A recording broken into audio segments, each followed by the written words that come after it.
My girlfriend told me she was pregnant, so I had arranged to move all her stuff out behind her back. When my girlfriend told me she was pregnant, I knew something was wrong. I've always been clear that I don't want kids. By the time I was 20, I'd gotten a vasectomy. I was upfront about this when I started dating Katie a few years later. But when she showed me that positive pregnancy test, I knew it couldn't be mine. I tried to play along, thinking it might be a prank, but deep down, I knew.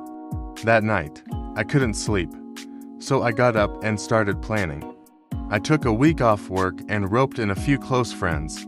I needed to know the truth. My friend Carl and I spent the next few days following Katie. On day 3, she met up with him, the guy she was cheating with.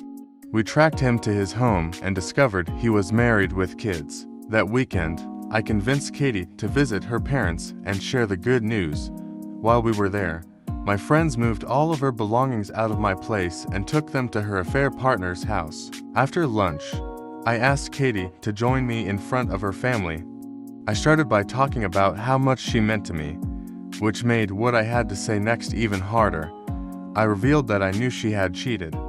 When she denied it, I told her about my vasectomy and how I get regular checkups to ensure everything's in working order.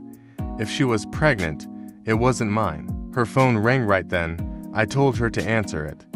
It was her affair partner, screaming that she had ruined his life.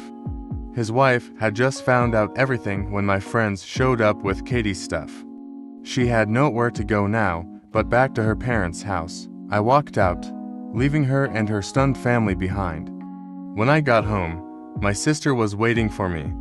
She knew everything and stayed with me that weekend. I broke down in her arms, grieving the betrayal. It wasn't the ending I had hoped for, but at least I knew the truth.